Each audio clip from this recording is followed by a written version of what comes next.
And welcome in everybody to another episode of the High Low Sports Podcast. We appreciate you all for joining us here on this Wednesday evening, or if it is one of your favorite places to watch podcasts later on in the week. Either way, we are glad to have you hang out with us and talk about what's going on in the wide world of sports. It is DJ joined as always by my co-host Kelsey, and it's time is playoffs. It is drafts with an S there as well. We got a lot going on. Baseball is underway. Teams are hitting it out of the park.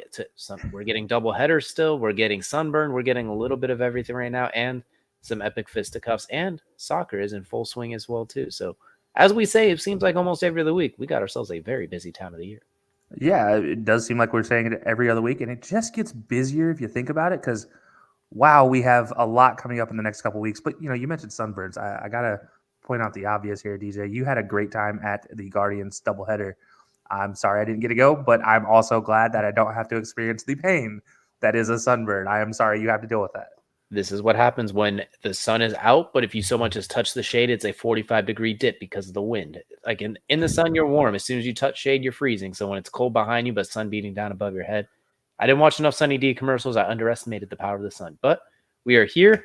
We're ready to roll. We got a lot going on. There's a lot in baseball. There's a lot in the NFL. In fact, J.K. Dobbins is heading from one coast to the other. He's now heading to the Chargers to join former Michigan coach Jim Harbaugh. So, you know what? An Ohio Buckeye joining Michigan Wolverine. So maybe we'll see more of that in about a week and a day. But plenty more than that to get ahead. But without wasting any further time, that's going to take us, of course, into the tip-off. And the tip-off, if you're not new here, is brought to you by SeatGeek. Use code WNBA for $20 off your first set of tickets for any sporting event, concert, anything you need tickets to. Code WNBA for $20 off your first set of tickets. And we kind of alluded a little bit to it already. NFL draft season is here. It's in full swing. It's right around the corner. Next week, it's going to be big time. It's the first round next Thursday. And those who have been around for at least 5 to 10 minutes around here know that we take the NFL draft relatively seriously. That we do. And with that said, we do have a bit of announcement to say. Normally, we do the draft. We do that our own special thing. This year's going to be a little different, though. So without further ado, we got a little bit of a message for everybody out there. Join us live Thursday, 4:25 at 8 p.m. Eastern Time for the Belly Up Sports Draft Special. We'll be getting live reactions and analysis from personalities all across the Belly Up Sports Network. You'll see special guests Zach Kyleman and Josh Mahler. Jared from the Corner Booth Pod will give you live analysis, while DJ and Kelsey drive you through the entirety of the first round of the NFL Draft. Be sure to join us live Thursday, 4:25 at 8 p.m. Eastern Time, right here on Belly Up Sports. Well, that'll pretty much do it right there. That will pretty much summarize it up. Is if anyone who's been here a couple of years ago, for a couple of years, we did the NFL draft live, and you know what, we're doing it again, but with a bigger bang than we have before. Yeah, it's exciting. We get a whole bunch of friends coming and joining us this year. We've done it a few times with a couple different friends over the past.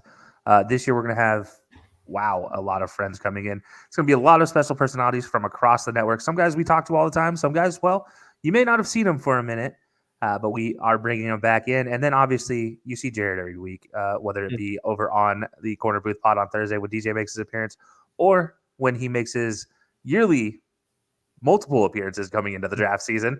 We're also at that point in time as well. It's going to be a lot of fun. We love doing this draft every year. I think we probably get more excited about it for the prep work that it takes than actually the day of. I feel like I'm so excited to talk about it, to do it. And then by the time I'm done, I'm like, wow, I'm tired from this however long it's going to be type of draft. But getting to that point, man, I'm so excited. I'm like, I am pumped for next week. Absolutely. It's going to be fun. Be sure to check in, tune in. We're going to have different people for different picks with different perspectives all across the board. You won't want to miss that. You won't want to miss Kelsey's reaction when his Cowboys potentially let him down, or potentially, light a little fire and him to be back on the bandwagon. And you know what? For the first time in a long time, my team has a quarterback who's under the age of 50. So I'm feeling pretty comfortable going to this draft season, not having to worry about that as much. So it should be a very unique draft special this year. We definitely are looking forward to it. Also be sure to tune in because you don't know what we're going to do. We might give some things away. We might have a special announcement. Who knows? Might need to just tune in because there might be a few special messages dropped throughout the episode or throughout the coverage there in the first round. Absolutely. So if you are tuning in right now, be sure to let us know in a comment section down below or DM us on social media who you want your team to pick as well. So I'm really curious to see what those people are thinking of there as well. We definitely want, speaking of people who will be on the show, though, we do have Nathan from the Third and 10 podcast, who will be joining us too, an avid Giants fan for better and for worse, sometimes for worse recently, but he will be there to react to his Giants and see if they give him a new sense of hope, if they build around Daniel Jones or if it is a new era in the Big Apple. Yeah, I'm not sure if you saw this yet. Nate, by the way, might have replaced you over on Corner Booth. I'm not sure if you're comfortable with that yet, but Nate is now, I believe, a full-time member now of the crew over at Corner Booth. Obviously, he also has his brand new show with Kevin Wilson, Pigging Out as well, Belly Up Production. So Nate's doing a lot of things. If you guys haven't ever kept up with Nate, definitely go do so. Dude knows what he's talking about. You know, it's probably for the better. It's about time the Corner Booth got a distinguished gentleman on there instead of a bunch of hooligans and ragtag band of rebels out there. But definitely go check out Nate as well. And don't forget, next week's show, as per usual, the Wednesday before the draft will be our final mock draft, not Monday. This will be our mock draft. We've been doing mock draft Mondays the last 8 or so weeks. Next week is going to come out on Wednesday, right before the draft. This is where Kelsey and I will alternate picks. We're going to make them based on what we think they should do. So it's not what we would put money on. This is what we would do in these positions based on how the board falls. We'll basically be playing GM for 16 teams apiece, more or less. So that's what we're going to be rolling with. There will be trades. There will be moving up. There will be moving down. So it'll definitely be a blast. You don't want to miss that as well. So once again, NFL draft next week. We're going to be all about it. Plus, don't forget to check out Tier Tuesdays for the NFL prospects, as those will be streaming. Those will be pouring in over the next week or so too, so you can see where we rank players amongst their contemporaries, and we'll see how that compares to where they get drafted as well. That being said, all the players we talk about, we expect a lot of them we expect to have some pretty solid careers. The question is who's going to rise to the top. But yeah, it's funny because we have in our top 50 list the last couple of years, we did a top 50 list. This year, not so much. We're not doing a top 50. Maybe, I don't know if we're actually going to get one out in time. But in our last 2 seasons of doing it, of our 100 players in the 2 seasons, about 80 of them have gone in the first 2 rounds. So we have a pretty good accuracy rate with predicting. And we're a little bit harsher on some of these quarterback guys over the years too. So, it wasn't just like picking the easy pickings there. So yeah, it's pretty impressive that, we were able to do something like that. So maybe, who knows, maybe we'll get something out like that as well. We'll definitely have that to keep it on. But we talked enough about the NFL draft. That's not the only draft going on these days, as we do have the WNBA draft, record-breaking WNBA draft just taking place. And I hate to break it to anyone who put money on someone else, but Caitlin Clark was taken number 1 overall by the Indiana Fever. In case you bet somewhere else, I am sorry, you did not think that one through very well. But the pick is in. We've seen picks throughout the first round, arguably the most star-studded WNBA draft we've seen in a while, with how much hoopla and pizzazz was behind women's college basketball this year, spearheaded, of course, by Caitlin Clark, along with LSU and Angel Reese, South Carolina with their undefeated championship. We can't forget UConn with Paige Beckers is always an absolute force too. Stanford, USC. There is a very star-studded WNBA draft on here. But Kels, I'm going to let you lead the way. What are your thoughts as we kind of get out of this WNBA draft? What are your initial thoughts besides, oh my goodness, Caitlin Clark is number 1? Who saw this coming? Yeah, I think the big one is how far Angel Reese fell. That surprised me. But with that said, I don't think she has a better situation she's going into. She gets to play alongside of, Camila Cardoza from South Carolina. And those two have been competing for as long as I've known. I've watched basketball, and I've watched women's basketball for quite a few years now. And those two now are, going from high school. I believe they competed all the way up to now, and now they're going to be teammates. That team's going to be scary for anybody facing off with them. On top of that, seeing Cameron Brink go number 2 overall was kind of surprising. I mean, I know she's really good. Don't get me wrong. I know she's a high quality talent. I was surprised though. Number 2 overall there. That was a little bit of a surprise for me. But yeah, I think overall, it kind of went as expected everywhere else. I mean, it was going to be Cardoso or Brink in my eyes at number 2. So surprising it went Brink and not Cardoso, but hey, you know what? So be it. It's interesting to note there is you did mention Brink going number 2, and then almost 4 blocks a game. I think when the Sparks were looking at, it's like, we're gonna have a force in the middle. So good luck everybody else. She's going to be a stonewall, an elite rim protector, and a stonewall in the middle. What I thought was interesting is you mentioned Camila Cardoza and Angel Reese going to the same team. With the Chicago Sky, they just rebuilt their front court in like 3 picks apart too. Like you added a jolt into that front court with Reese and Cardoza. That's a lot of size and length in the front. Like what Brink is doing is a single defense player. They did that times two. So defensively too, Angel Reese was a force defensively and on the boards there. You can't miss against them. It's either there's going to be no offensive rebounds for the other team with those two on the block, and there's going to be plenty of offensive rebounds aboard as well. And also the other pick that stood out was Elijah Edwards from UConn as well. I think that was a good pick by the Washington Mystics. I think that was a smart pick. So honestly, as I look at that draft, as you mentioned, a lot of it does kind of make sense as well. Like there's no qualms or trepidations or anything like that where I'm like, what? A lot of it kind of does check out to me as well. What is going to be interesting is how these players with all the star power behind them, what it's going to mean next year once the WNBA season kicks in. Because we've never seen this much star power at once. It's usually like Maya Moore and then a couple others, or like you'll get the one star player, but there's not. This year you got that star player at the highest level with Caitlin Clark, and then four others who could probably be on par with just about any other WNBA draft as well. So I'm curious to see what it's going to be like when this is the weird scenario when all the star power is coming into the league, not already in the league, if that makes sense. Like we know WNBA players, people do, but not to the same way as they know women's college basketball after the last two March Madnesses now. No, it's going to be impressive to watch. I'm excited for it. I know the league starts up in 2 months, so exciting to see when it starts.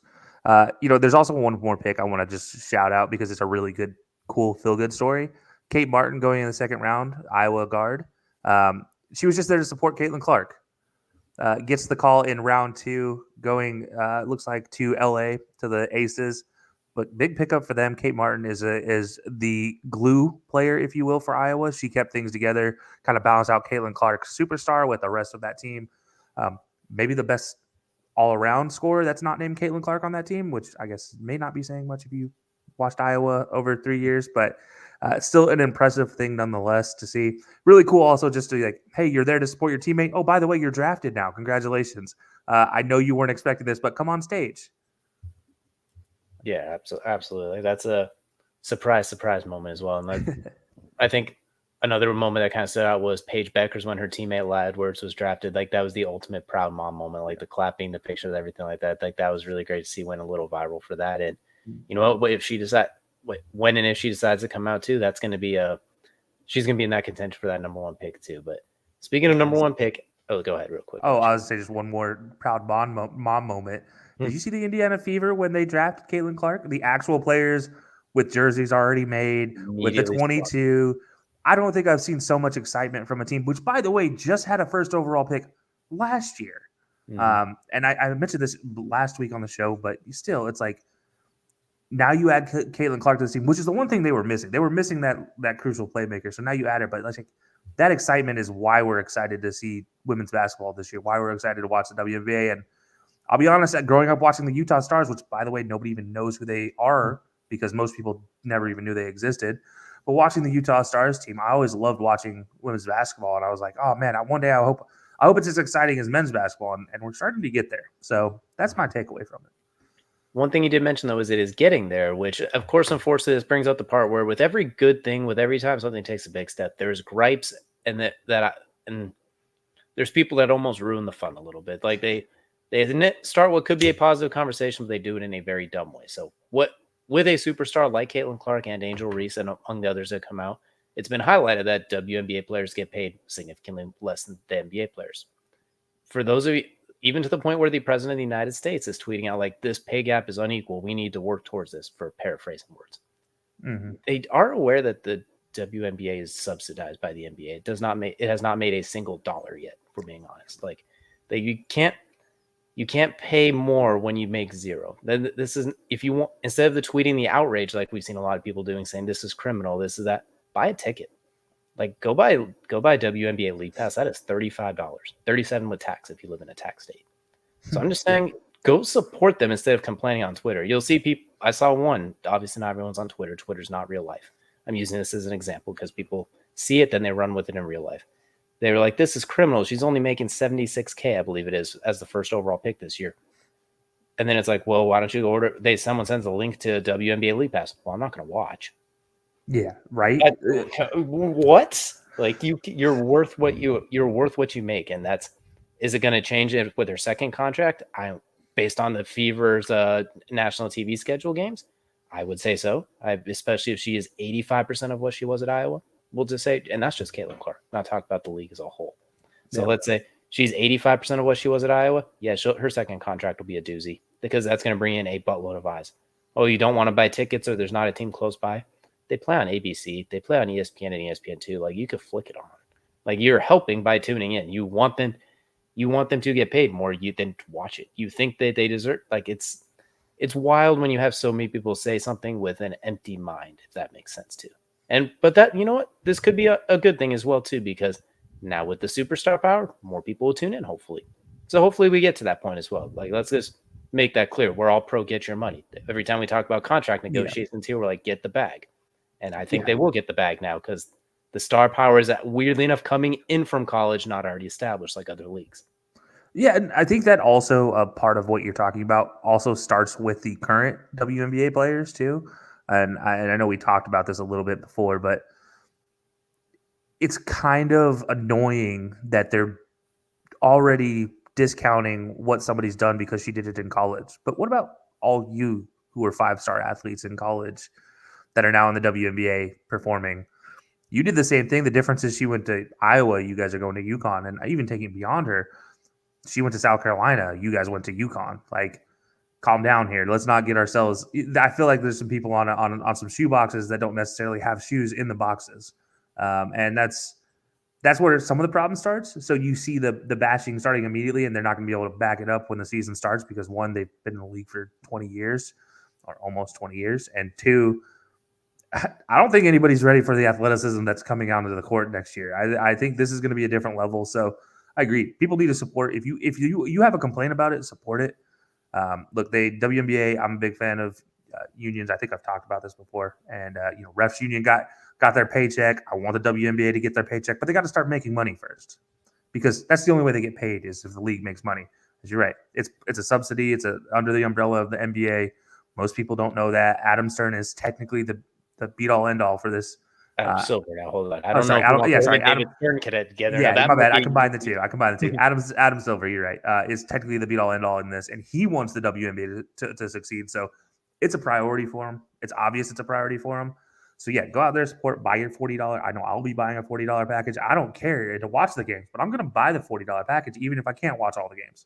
That's just it. Like, I'm going to try to, but with my work schedule, I don't know if I'll be able to, and that's just part of it. But I am going to support. I will go and buy that package because that's what I mean. If I have a daughter one day, I want to be able to say, yeah, when the WNBA was all these players were coming in the league and it got to explode, I was there watching the games. Like, I mean, I'm not in person, but I was there on my couch watching these games. Like, that's what I want to be able to say. So yeah, go buy your package. If you're going to complain about it, go buy your package. Make a change.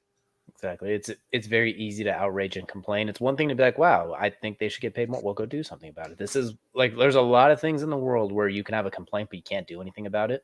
This is a very rare opportunity where you can do something about it as a human.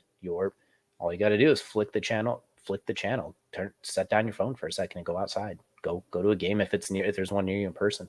Change the channel. There's a lot you can do there. So if you support it, go ahead and tune in. If you don't, well, don't complain about it, I guess. But like, we for one are looking forward to it as well. And I'm gonna have to be checking that Indiana Fever schedule, see if they're within a few hours of me because we're gonna have to see one of those in person for sure. I miss the old Cleveland. I forget what they were called. Cleveland Charge was the old WNBA team here. I miss that. I need them to be here again. You know what? Rumors of expansion potentially, especially with the star power and things coming. You know, maybe they're on their way back. We'll have to wait and see. Like, not saying no, but let's hope for it, right? Yeah, absolutely. But you know what? Let us know down below what you think of the WNBA draft. If anyone thinks someone went too high, or if there were any surprises, we definitely had fun with it, and definitely looking forward to the WNBA season coming up next year. And curious to see how the new young whippersnappers and the young bucks integrate into the league right away, and who takes it by storm. But that's going to do it for the tip-off, which is going to take us into Kelsey's second favorite part of every show. That is, of course, the main event. And for the main event, we're staying on the hardwood. We're dropping the W and we're going to the NBA really quick. We're going to take a look as the playoffs are technically underway, but first we got to get ourselves through the play-in. As of the recording of this, we got one team set as the Los Angeles Lakers took care of business against the Pelicans, kind of surviving an outburst by Zion, who in unfortunate Zion fashion, in a 40-point outburst, gets injured and is now out against the Kings for the final play-in spot coming up later this week. We also do have the Eastern Conference coming up now, as we have the Bulls, the Hawks, and a few others going on this week as well, and then the Sixers and the Heat, which those two teams I feel like those are the two teams getting the 7 and the 8 seed. The question is where. I don't Chicago and Atlanta. It's like whoever wins that one, congrats, you get the Sixers or the Heat. Good luck.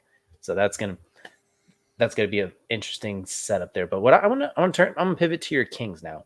They lit the beam. They vanquished the mighty Warriors. Are maybe put an end to the dynasty after Klay Thompson. They 0 point on 10 of 0 of 10 shooting. Steph, good, but it's not great. Draymond, but they lit the beam even without Malik Monk, without Kyle Herter too. Like it's not like one team's fully loaded and the other's not. The Kings were a little decimated, but they did what they had to do, playing the Pelicans later this week for that 8 seed. I'm just saying, your Kings, they might have finally vanquished the Giant from the Bay Area. So as the resident Kings fan of honestly everywhere outside of Sacramento, how you feeling about that? I was seeing if I had a purple flashlight anywhere. I don't. I couldn't light the beam myself in my room right now. But no, I look. It has been 4 years since the Kings beat the Warriors. At home in the playoffs, or no, just at home in general, I think, and it's insane. This is a long stretch. I believe it was 4 years. They did so without Malik Monk, as you mentioned. He was also injured. You didn't have the Red Rocket and Kevin Huerter, and they still managed to pull it out. By the way, shout out to Keegan Murray with what is the most impressive game I think I've ever seen him play. 8 3-pointers. 8. Not 1, not 2, not 3, not 4, not 5, but 8. 32 points, 9 rebounds on the night. An impressive all-around showing. Also played tied for the most minutes for the rest of the roster, along with Fox and Ellis, which, by the way, Ellis has had a heck of a showing since moving into that starting rotation. That's been very impressive. And surprising nobody out of this entire stat line is Domantas Sabonis with yet another double-double. That taxes double-double. Yeah, 16 points, 12 rebounds, 7 assists for that man. And then obviously De'Aaron, 24 points there. It was an impressive performance from the Kings, top to bottom. Keegan Murray, though, stepped up in the biggest moment when you needed him to, not only offensively, but defensively, as he was largely responsible for shutting down Klay Thompson. And we all know Klay Thompson can score 60 on 3 dribbles. So the man doesn't need to dribble the ball to score. And it was impressive to watch top to bottom. Really, it was. Unlike last year when I was like crying in Game 7 of that matchup last year in the first round, this year I was pumped by halftime. Like halftime hit, and I'm like, oh, it's happening. And then I was just part of me wanted Klay to score some points because I did have him scoring over 10 points. Unfortunately, that bet didn't hit, but the rest of them did, and that included actually even getting Draymond to hit 2 threes. So I don't know how I got that right. But yeah, no, it's also kind of sad. I will say this. I have enjoyed the Warriors run. Despite being a Kings fan, I actually have enjoyed the Warriors run up until last year for obvious reasons. But, it's sad to see that a dynasty built the right way through the draft might finally be falling apart. And based off Klay's reaction where while walking off the court last night, he just stopped and kind of just took it all in and shook his head as he walked off. It's the first time I've ever seen that type of emotion from Klay, who's been in plenty of series that he's been eliminated on. So it's kind of sad to see that, but I don't know. I don't know what to expect going forward for the Warriors, but as a Kings fan, I'm super glad that they finally got that monkey off their back. And, all right, moving on. Now you got to go win a second game to get in the playoffs. Now you won 1 play-in game. Now go win 2. Exactly. You do, and you do have the Pelicans who will be without Zion Williams, so that'll be interesting too. So let's go and say I think your Kings are going to get it done, especially without Zion. So I'm going to put your Kings as that 8 seed. Going to the East, I already mentioned. I think one way or the other is going to be the Heat and the Sixers, where it's 7-8 Heat Sixers or 7-8 Sixers Heat. I don't have a lot of faith in the Hawks or the Bulls. I'm not going to lie. I don't have a lot of faith in either one of them. I don't know if I have a lot of faith in the Sixers right now because as we're recording this, the game between the Heat and the Sixers is happening. 51-39 at halftime. Hey, they might get clapped by the Heat, but I think they'll still beat the Hawks or the Bulls to get in. Like, I still think they'll find a way to get in, whether it's the 7 or the 8 seed. Yeah, I mean, I definitely think they have an opportunity. I'm not going to disagree with you. I think it should be the Sixers. I just think that at the end of the day, they just struggle with injuries so much that it's hard to give them a lot of credit because the end of the day, night in, night out, we don't know who's going to show up. Last year, we thought they were an odds-on favorite to be in the finals, and then one injury, obviously the biggest injury of the injuries, but one injury, and that team falls off the rails, and it's game over. And next thing you know, James Harden's in a new city. And a classic James Harden Game 7 performance on top of it. Yeah, exactly. So, yeah, I don't. The East, I definitely think the Heat are gonna clinch up tonight, get that 7 seed. The 8 seed, it should go to the Sixers, but I'm not gonna sleep on the Bulls. For our boy Max, former intern of HighLowSports. Shout out Max if he's listening. I do kind of want the Bulls to get there. I really do. What Kobe White's been able to do this year has been impressive to watch, considering he was all but written off in his career up till really the middle of last year and now this year. So what they've been able to do, I think, should get them to the 8 seed. Also, I'm just kind of tired of hearing about Philadelphia fans in general having a good time. So, NFL rivalry runs deep. You make a very fair point there, and with that logic, I have no arguments there. But we talked about the play-ins, and however they shake out in these next couple of days, that's going to lead us to the playoffs. And the interesting part about the NBA playoffs is I feel like upsets are fewer and far between in the first round. Like, they happen on occasion, but it's not like some of the other sports because it's a best of 7 necessarily. But we're still going to take a look at it. Upset alert. I'm going to go under the presumption that, kind of like what I just mentioned, the Kings get the AC, then 7 and 8, Miami in there. So the upset I'm going to look at and pick one from each side. I know a lot of people are saying OKC is arguably the worst number 1 seed in history. I like your Kings, but I don't like them that much, so I'm not going to pick them. Like, that's a good OKC team. I don't care what anyone says. Like, yeah, I like your Kings. I like them a lot, and they might win, but I'm not going to go with that one. But I'm actually going to go with the hot pick is the 7th and the 8th seed, and I kind of want to go with that one because LeBron and Anthony Davis with a little bit of rest against Jokic and those guys, like, that's a very, very tempting pick there. But I don't believe that, so I'm not going to say it. Like, I could say it and then sound really smart if it happens, but I don't believe it, so I'm not going to say it with my chest at all. That's where it gets kind of tough, but I'm going to go with the Suns over the Timberwolves is what I'm going to lean with. We're being fast and loose with the word upset here. The Suns might even be favored a little bit, and I think the Timberwolves are much depend. That's fair, but it also depends on Karl Anthony Towns if he's coming back and how they integrate him as well. Because if you get him back and you integrate him very well, like nothing misses a beat, I like them to win. If you can't get, let's say he's not able to stay healthy or gets re-injured again or just isn't able to integrate, they're gonna make.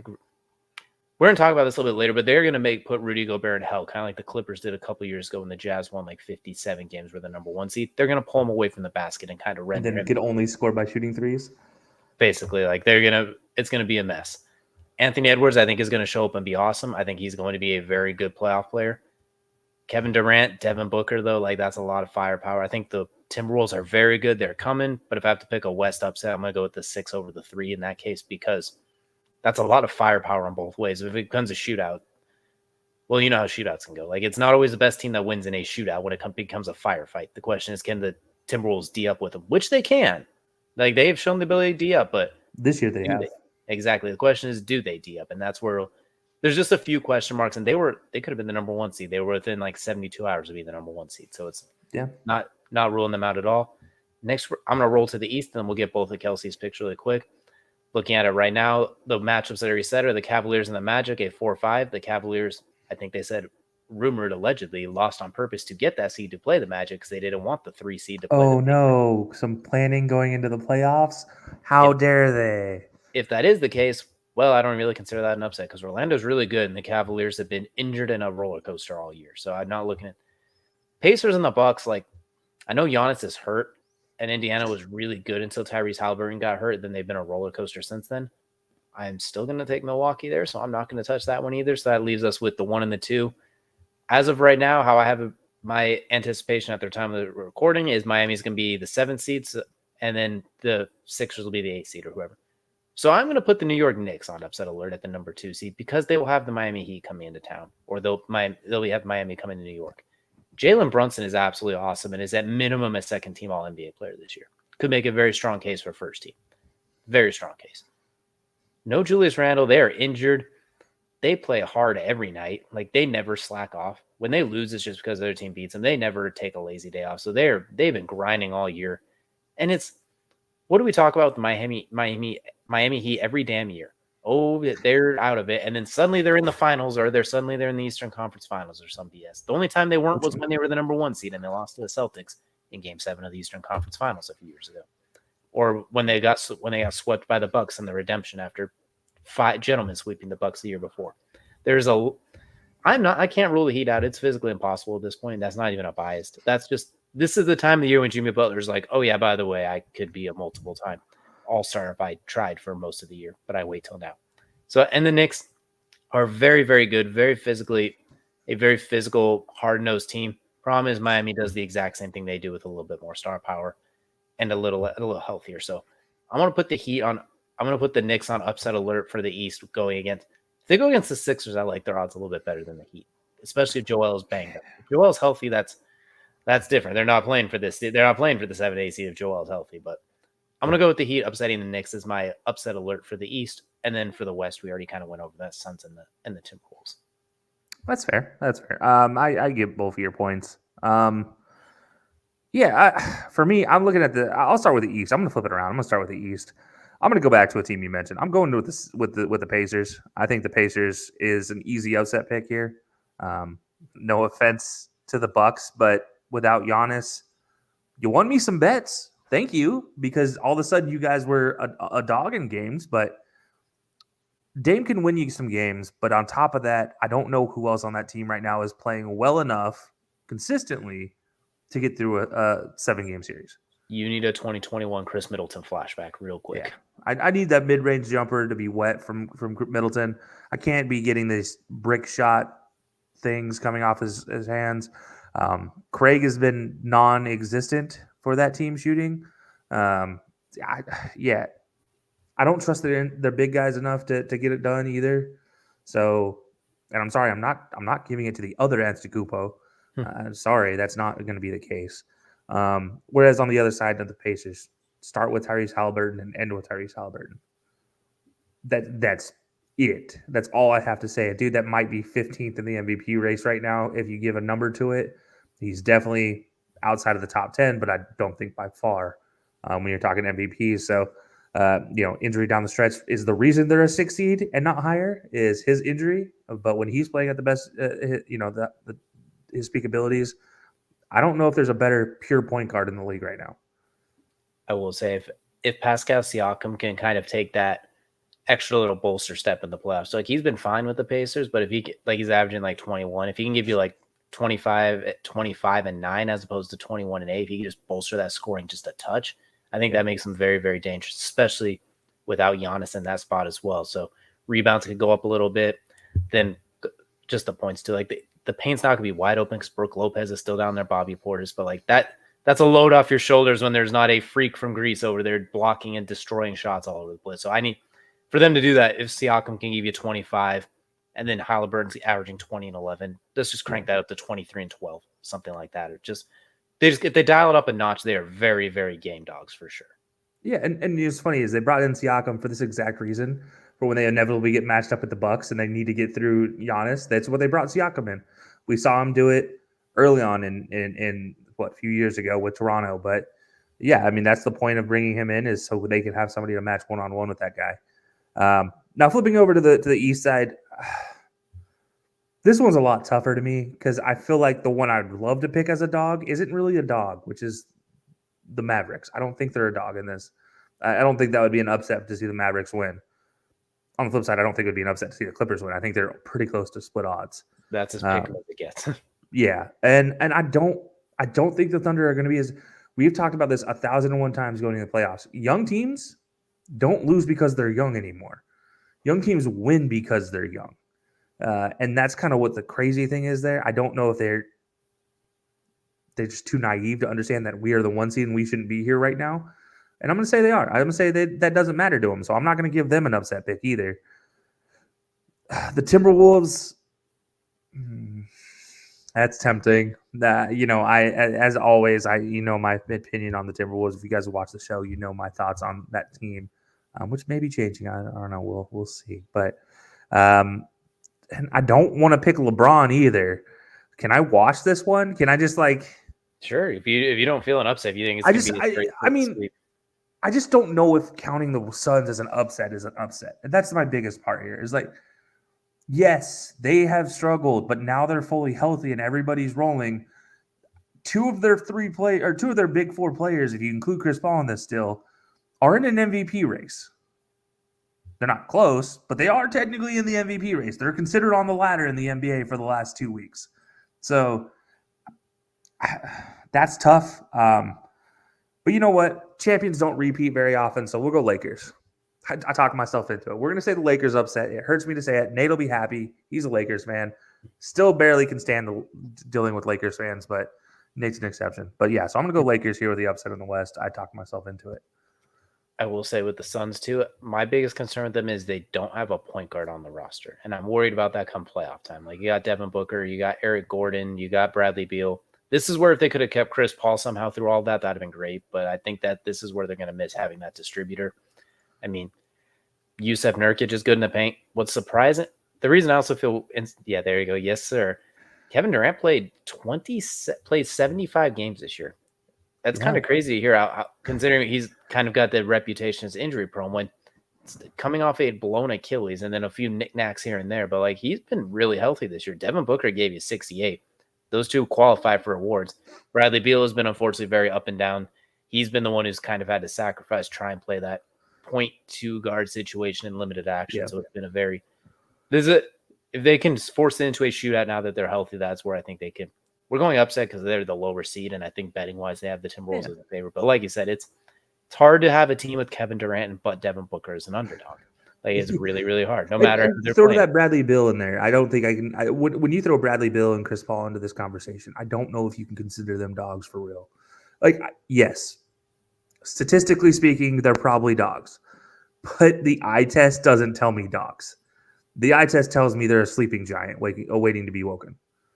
When you got Grayson Allen averaging as your fourth scorer at 13.5 points, and then Eric Gordon's like you said, Nurkic averaging a double for you. Like you got a lot of, got a lot of firepower there. Can we go back to the beginning of the season for a second when we talked about Yusuf Nurkic being a key piece to this Suns team succeeding? All he has to do is give you 10 boards and 10 points, and you have a great success rate with this team. And he's done literally just that. It's kind of impressive to see what he's been able to do adapting to this team. All he has to do is go arms up, basically, and he's done that as well. He's as well as rule of verticality. Exactly. I'd still stand by it, though. If they have Chris Paul this year, or if they have a point guard of any kind, like an actual point guard, they're going to the finals. Oh yeah, Paul's on the Warriors. I keep wanting to make Chris Paul a Sun still. I'm sorry. I need to take back all my conversation about Chris Paul. Statements still stand with Bradley Beal, but take away Chris Paul from the equation. It is all good. But when you look at the roster too, like they have one guy who's listed as an actual point guard on the roster, and he's played in 4 games this year. The rest, it's a bunch of combo guys. Let's say, is Theo Maledon. Oh yeah, okay, yeah. I forgot he was still even on that team. Like you have Jordan Goodwin and Saban Lee, some like combo guards, and then like Eric Gordon, as you mentioned. Like that's where I'm really worried about this team. But in a matchup like this against them, if Golden State should release and do them a solid, really quick, help them out. But that's where I think it could be very interesting for this round. I don't know about the Suns going the whole way because that point guard thing make me sound really smart if all of a sudden Chris Paul somehow manages up on the Suns going into the playoffs. You're just a man ahead of your time. That's all it was. It's not that you were wrong. You just were right too early. But we've talked a little bit about this, but now we got to pivot. The regular season has come to an end, which means it's time to hand out a little bit of hardware. So we're going to be giving away some regular season awards. We did this in our preseason predictions. We did it mid-season. Now we're going to wrap up the season with it. I'll go and run through mine really first. We'll go through it. We're going to go Coach of the Year, Sixth Man, Defensive Player of the Year, and MVP. We can also throw in Rookie. We don't need to say Rookie of the Year, do we? I think we both are pretty much in full agreement of it being Scoot Henderson at this point. Oh, I was going to say somebody else, but all right. Yeah, we'll go Scoot Henderson. Sure. No, we're totally clean. I wasn't going to say Wembanyama either. I'm just kidding. Of course it's Victor. Yeah, like we're all on board with Rookie of the Year, so we got that one out of the way. I'll run through my list first. Otherwise, Coach of the Year, we're going to go with Coach Mark Dagnall. Excuse me. I'm terrible at pronouncing his name. Yeah. Out of Oklahoma City. That's not an easy one, though, to be fair. We already kind of mentioned, too, young team had no business we expect them to be a playoff team. In our preseason predictions, we had them as a playoff team. They're the number 1 seed in the West. They've cooked all season. Shai Gilgeous-Alexander is a firm top 3 MVP candidate, maybe 4. Like he's top 5 guaranteed. Chet Holmgren is not a rookie, but people have him in the Rookie of the Year conversation. He's number 2 behind Victor, even though He's not a rookie. He's sophomore of the year. I'll give him that for sure. They have no business being here. You're the number one seed in the West when you were supposed to be like a fringe playoff team, maybe. They have absolutely flipped everything on its head from a team that fumbled James Harden, Kevin Durant, Russell Westbrook, and Serge Ibaka to, oh, we just rebuilt it. It's very similar. We just kind of redid it with some slight tweaks. So we're going to go with Dagnaralt as the coach of the year. Sixth man, we're going to head to Kelsey's favorite / least favorite team in the Minnesota Timberwolves. I want to go with Naz Reid coming off the bench for that Timberwolves team. Defensively, offensively, I like your boy Malik Monk for the Kings, but the injury I think is kind of, if he plays just a little more, I think he'd be the guy. If he's healthy right now, completely different conversation. Exactly. But I think the injury gives room for Naz Reid to come in and swoop the award for me. Defensive player of the year. This is where I'm going to catch a little bit of surprise. I'm not sticking with the Timberwolves here. We're going to go with Victor Wembanyama. We're going to say the rookie brings home a separate award of his own right, too. He leads the league in blocks as a rookie. Steals, he's up there. He's had a 10-block game, and he's had more, I think it was 7 or 8 block games, than just about everybody else in the league combined. Well, maybe not combined, but point is what he's done on the defensive end of the court is absolutely ridiculous. Statistically, you see the defensive ratings from when he's on the court, when he's off the court. Every major metric you can look at, like decent metric that's not super nerdy, even some of the nerdy ones, favor Victor Wembanyama. Frankly, when I just look at him on the court too, he's giving Jokic fits, and he weighs half of Jokic's elbow. That's fat Jokic. He is literally less than half of Jokic's weight, and he's still giving him as big of fits as anybody else. Even skinny Jokic, he might be almost about half the weight of him, and he's still giving people fits. So I'm going to take Victor Wembanyama as Defensive Player of the Year. I know Rudy Gobert with all these super nerdy Defensive Player of the Year stats. I didn't like them before. I don't like them now. You could take him. He has to leave the court at the end of playoff games because he ends up being a liability defensively. He's a great anchor in the paint.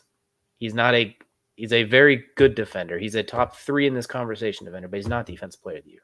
It's like when Ben Simmons should have won it, what feels like 7 years ago now. But really, it was just a few years ago. If you're going to be a 4-time Defensive Player of the Year, you can't be taken off the court because of defensive reasons. And Victor Wembanyama, when do you take him off the court? If this was NBA 2K where you could turn down fatigue all the way down, Pop's playing that man all 48 minutes. And if it goes overtime, he's playing him that extra 48 minutes and some change. So we're taking Victor Wembanyama for Defensive Player of the Year. I'll get off my little tangent there because it sounds like I'm a Gobert hater, which isn't the case. This is more of a Wembanyama truth conversation. And then for MVP, we'll wrap it up really quick. From the 5th seed Mavericks, we got Luka Doncic taking home the MVP award this year. He has the only 3 players in the history of the NBA have averaged more points per game in a season than he has, while almost averaging and now on top of he's almost averaging a triple-double. I think it's Kobe, Michael, and is it James Harden, I believe, are the 3 players who average more points in a season since post Wilt Chamberlain destroying Plumbers era. So in the last 40, 50 years, he's averaged more points. Say it louder for the people in the back, just so they know. They just don't want to. They don't want to hear. And that's not a shot at Wilt. That's just simply that's why those stats are so inflated. Yep. But basically, Luka's been absolutely incredible. Him and Kyrie they basically flipped a switch, and now they're the team nobody wants to play in the playoffs. They're really that team that everyone's looking at damn. They can go nuclear at any moment. Luka runs the show. He's gotten better playing off ball with Kyrie too. Or when he's on ball, he's also a playmaker. His shooting has gotten a lot better this year than it has been. He rebounds. He runs the show. That's pretty much all. Statistically, he runs the show. Eye test, he runs the show. Doesn't really play defense much. Still has to work on that. But it's not as bad of a turnstile as it has been before. Still not good. But looking at the top 3 MVP candidates, none of them are lauded for their defense anyway. So, you know what? We're going to give it to Luka. So, rounding out my NBA regular season awards list, we got Coach Mark Dagnaralt from Oklahoma City, 6th Man of the Year, Naz Reid from Minnesota, Defensive Player of the Year, Victor Wembanyama, the rookie from the Spurs, and MVP is going to go to Luka Doncic of the Dallas Mavericks. Well, I have nothing to complain about because I'm actually kind of mad because you took my surprise pick I had stored up here. But I couldn't. Yeah, that is not true. You always have at least 3 surprise picks by comparison. So 1 out of 3, fine. I took one of them. Yeah, I know, but it was my favorite one. Oh, well. The other ones have to make me swallow my pride, and I don't really want to do that. But prideful creature over here. Was it Naz Reid? Yeah, we'll go with that. Sure. Definitely. We'll start at the bottom. We'll go from Coach of the Year all the way up. I'm going to go easy for the Coach of the Year. I'm going to say Minnesota. I think Chris Finch has been a fantastic job, as you mentioned, 24 hours away from being the number one seed in the West.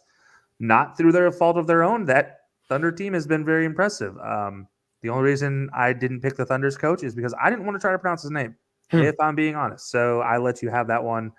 And I wasn't even if you didn't take it, I was not going to take it because I don't want to say his name. I've embarrassed myself enough trying to pronounce names, especially the current offensive lineman in the draft. Sixth man of the year. I'm with you. I think it would have been Malik Monk had he stayed healthy, but health does impact the end of the decisions, especially down the stretch. And with that case, I have to go Naz Reid. I'm not happy about it, but I have to go Naz Reid just because I've stated this before. If you can't stay healthy down the stretch, I don't, and then somebody else steps up, I think they deserve the award because down the stretch is the hardest part of the season. Now, especially nowadays with the play-ins, like that's actually the toughest thing. And it's not like Minnesota wasn't competing for something. They were competing for the last months to try to get that one seed. Defensive player of the year. This is the one that kind of bums me out. This is the one I was super excited for. Victor Wembanyama is my pick as well because the man has more average blocks per game, 3.6, than all but the top 60 players in the league have assists, which is insane. If you think about how many players there are in the league, there are 15 players per team on the roster. There are 30 teams in the NBA? 30. So you're looking at 15 times 30. So you're looking at like 4,500, give or take. Yeah, 450. But yeah, one extra zero. So the man is better in getting blocks than 390 people are at getting assists, which is one of the easiest stats to collect if you play in a game. This is wild to me. It's absolutely wild. On top of that, he's ranked 22nd in steals. Everybody above him in steals, there's only one center, which is Nikola Jokic, but everybody above him in total has less than one block per game except for Scotty Barnes. That's the only one who, by the way, is 21. It's insane what Wembanyama has been able to do defensively this year. And as Jokic said, is, man, if you block my shot one more time, and then he goes on to block four more of Jokic's shots. So Jokic said, yeah, I couldn't do anything. Like, I literally had to adapt my game, which we all know Jokic has one of the toughest shots to block because he will shoot it from behind his head. And Wembanyama, his logo makes sense. His alien logo, if you haven't seen it, makes sense. He is quite literally an alien. But that's going to take me to MVP, and this one I'm actually torn on thinking about it. You mentioned somebody I kind of overlooked, and I feel bad for overlooking him because he's had a heck of a season, and Shai Gilgeous-Alexander. But I'm going to stick with my original pick here, and I'm going to swallow my pride on this one. This was my big surprise. I said I would do this if the day came that he impressed me enough to put him here, and I finally believe that he's a top 20 player in the league, and I do. I do think he's a top 20 player in the league. Again, 24 hours away from being a number one overall seed, led by this man out of Georgia, Anthony Edwards. So, Jared, wherever you are, the day has finally come. I admitted Anthony Edwards is now a top 20 player in the league. I have swallowed my pride. This is like Luka all over again from 2 seasons ago, if you guys don't remember.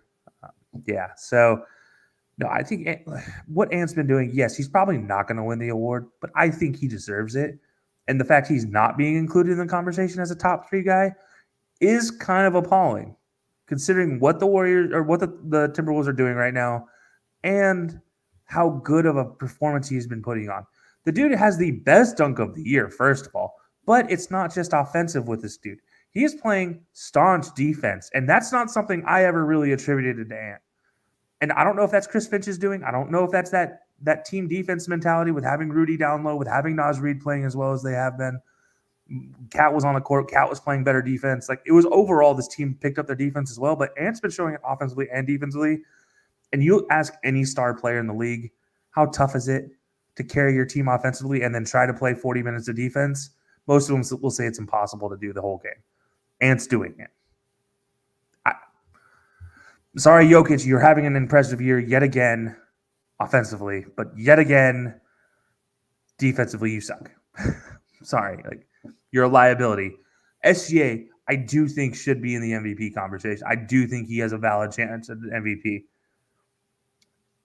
But I just can't do it. And Luka obviously can do it. I'm not going to question Luka's ability. But again, defensively, there's question marks there. His offensive ability is incredible, but his defense is where I'm looking at. And this feels, I'm going to say it, I don't like making this comparison, But I feel like Ant is a young Kobe right now. In his ability to score and play defense, he is just as aggressive offensively and defensively as what Kobe was, wearing number 8 with the mini afro, wearing his Adidas. Like, that's what I'm seeing when I'm watching Ant play this season. And it hurts me to admit that I was wrong for so long, but give me Ant with the MVP for the regular season here. That's my case for him. I'll get off my soapbox now. All right, before just for anyone who tuned in at the back end of that too, because that was a very very nice soliloquy. Want to give a quick recap of the awards that you just handed out real quick. Yeah. So real quick, Coach of the Year, Chris Finch from Minnesota. Sixth Man of the Year, Naz Reid from Minnesota. Defensive Player of the Year, Victor Wembanyama, the alien from the Spurs. And MVP, I'm giving it to Anthony Edwards from Minnesota.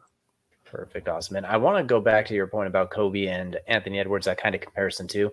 For context of what Anthony Edwards is doing this season, 25.9, so 26 points per game, 5 rebounds, 5 assists, as 79 games played, 78 started, so played most of the season as well. For that fun comparison's sake, and on top of that too, field goal percentage for Anthony Edwards, I think he's at about 45-ish percent or 49-ish percent, somewhere in that area as well. He's had a very good season. For comparison, Kobe Bryant's career stats: 25 points, 5 rebounds, 4.7 assists, and then about 45% field goal range. So it obviously that factors in like his 18, 19-year-old season and his 400-year-old season. So that weighs him around a little bit, and we're not one to compare a guy who's just breaking out to a top 10 player all time, but play style is very, very similar with that athleticism, the developing shot, the tenaciousness, anyone who saw him just be an actor on a Netflix show knows how tenacious he really is when he's playing around, let alone on the court. So that's same position, similar height, weight, speed, all that on top of it. So, and the ability to play all of those games too.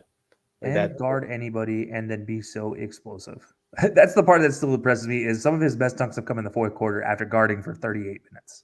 Exactly. He's been absolutely sensational. By the way, it's 46% field goal percentage for Anthony Edwards. So right there, it's a very, very linear comparison to look at. But he's been sensational. For me, I'd probably have him as like 4 out of 5. But at the same time, you're not seeing me argue. Like, you're not seeing me say no. I have to make up for my own ignorance. I tried to plead ignorance throughout most of the season. I have to make up for it here. So this is me doing it. My biggest surprise is, of our 4 awards, you gave 3 of them the Timberwolves. Like, have you and Jared been hanging out? Like, damn. Like, I think so. You'd think I was on the episode on Corner Booth every week. Like, you think so? Maybe this is my apology, my accidental apology to Jared, and maybe he'll get me back on Corner Booth occasionally. We'll definitely have to wait and see for that one. But that is going to do it here for the main event. And that is going to now take us into Kelsey's favorite part of every show. And that is, of course, Crunch Time. Crunch Time brought to you by our good friends over at Outlier. Go to outlier.bet /HighLowSports. Get yourself a free 7-day trial to bet smarter, not harder, with all the odds, trends, and everything you need to try and win yourself a little bit of money, besides using DJ's best bets when I tweet those out as well. But everything in between, go to outlier.bet. And we're going to try something fun for this. We debuted it a couple weeks ago and used it a little bit since then. We did UFL plays of the week. This week, we're going to do plays / performance of the weekend. For a performance of the week, I am going to head to the Octagon. We did a big UFC 300 preview last week, and it did not fail to deliver. There were some very great performances. The lead of it all was Max Blessed Holloway in the people's main event, is what we will call it, taking on Justin Gaethje for what was weirdly titled the BMF title. Basically, baddest MF in the game is what it's listed as. It's a goofy title, but it's fun. Point is, he went head-to-head with arguably the biggest power puncher in that division, which is a weight class higher than what he normally fights at, who was next in line for a title shot. He could have easily said, no, I'm not going to fight Max. I'm going to take my title shot. So respect to him for taking that in the first place. Not only does Max win like 3 of the first 4 rounds and is cruising through the 5th round, with 10 seconds left, he points to the center of the octagon and says, throw down, throw down. To which him and Justin Gaethje said, oh, okay, because nobody does that to Justin Gaethje. You do not point to the center of the octagon and say, let's sling bombs back and forth. You're fighting a nuclear warhead with a pistol at that point. It's absolutely asinine. Not only does that, he does in the middle of the firefight, he points to the octagon and says, let's keep doing it. It's an absolutely incredible performance that he ends at the buzzer with a knockout of the year performance with a massive overhand. And if we do have it here, let me see if I can pop this up for us. Any of those who are watching on the stream, you'll be able to see here in just a moment. I'll be able to pop it up. So if you haven't seen it, you can take a quick look for yourself via the Twitter as well. We'll turn that sound off. In the middle of the firefight, this is puts the lights out, face down, end of the night. Absolutely incredible performance while you are winning the fight nonetheless, too. You were up really 4 rounds to 1, and you go and you enter a firefight. Absolutely incredible performance. So Max will get my performance of the week. Hey, that's a that's a heck of a performance. Let's be honest. That was one of the most insane fights. I've only watched the highlights too. I didn't get a chance to stay up and watch it all night. I remember texting you about it, and being like, "Yo, did he win? Did it happen?" Because I put a bet on Holloway, and I was like, maybe he can pull it off. Like I felt something special from the Hawaiian. He did. That wasn't you like you told me. He's like, oh yeah, he has 3 rounds under his belt going into the 5th round, and like all of a sudden I see all this stuff on Twitter that's like, oh, he did this going into the end of the 5th round. I was like, no, he didn't. He just ruined my bet. Oh gosh, here we go. That was the most gangster thing I've ever seen. Like the BMF title started because of one of the most gangster things I think we've ever seen in a flying knee knockout within 10 seconds. 5 seconds. Sorry, 5 seconds. That's how this whole thing started. And then now here we are with Holloway pulling out the gangsterest of gangsters and just being like, right here. And then in the middle of the back and forth, he does it again and then proceeds to knock him out. I was like, okay, no, that's just stupid. Like, you shouldn't do that. And I loved what he had to say about it. His new reference to BMF is "Blessed Man Forever," and yeah, shout out to him. Like that's just a heck of a. You have the title. You can make it whatever you want now. It was a fan title, if you will. But you get a belt. You get to make it what you want. Treat it like a WWE belt. Make it designed and however you see fit, because that was amazing. That was the coolest thing I think I've ever seen. And on top of that, too, it's not just that he did it; it's who he did it against. He did it against the guy in that division who could probably knock out a rhinoceros if he met head on with his fist. He is known for the guy that people try and avoid getting hit by, and I hate to say it, but he probably changed Justin Gaethje's career. Like, I think his career, he's already an older guy. That's not career ending, I'm going to say. I'm not going to say he's retiring, but that changes the trajectory of your career dramatically, especially a guy who's taken a lot of damage like he has. He had started fighting smarter and being more defensive, not sprinting into fists. And unfortunately, in that case, that happens. That's a career-altering knockout, especially someone at that age, too. And Max pulled that off while basically saying, hey, come hit me. I've been dropped 0 times in my career until that fight when he got knocked down. And he didn't even really he got knocked down by falling on his butt and standing up. Like, he didn't get like dropped and almost died. He looked like he tripped.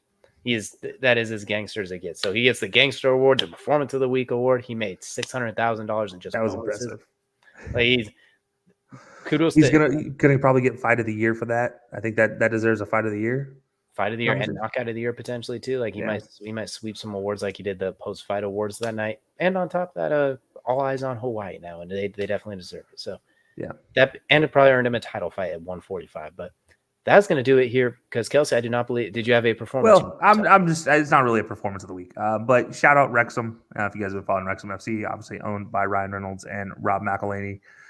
Did just get promoted from League 2 to League 1. They are 2 steps away from finally making it to the Premier League after an eternity in the National League, which is the amateur division of England soccer. They have now been promoted 2 years in a row, and it's a very impressive run. You don't normally see that. So, and Nate chiming in with AFC Richmond better than Wrexham. I mean, look, if I can get a Nate Shelley on the sideline for Wrexham, I'll call it even. But I kind of agree. AFC Richmond, the way to go. Jamie Tart and crew there. Ted Lasso, if anybody doesn't get the reference there. But yeah, no, I think Wrexham was. Congratulations to them on a impressive run. America's favorite team that plays in England at this point in time, at least that anybody knows about, because they all love Ryan Reynolds, even though he's Canadian. Never get it. But anyways, yeah, that's where I'm at. I don't really have. It's like not like a performance of the week. They did win 6-0, but it still was like. It was you're still finished second in the league, but you got promotion, so that's kind of cool. But yeah, so that's all I got. I didn't have anything else. By the way, guys, if you did miss it early on in the episode, we did make an announcement for the draft coming up. So one more time for those of you that missed it, check this out. Join us live Thursday, 4:25 at 8 p.m. Eastern Time for the Belly Up Sports Draft Special. We'll be getting live reactions and analysis from personalities all across the Belly Up Sports Network. You'll see special guests Zach Kyleman and Josh Mahler. Jared from the Corner Booth Pod will be giving you live analysis, while DJ and Kelsey drive you through the entirety of the first round of the NFL Draft. Be sure to join us live Thursday, 4:25 at 8 p.m. each time, right here on Belly Up Sports. Absolutely, definitely don't want to miss that as well. We are looking forward to that. A week and a day from at this point next week. We will be at this point next week plus 24 hours. We will be well underway. So definitely join us for that next week. We appreciate y'all for joining us here on this Wednesday evening on one of your favorite places to listen to podcasts, and we will see you all again next time.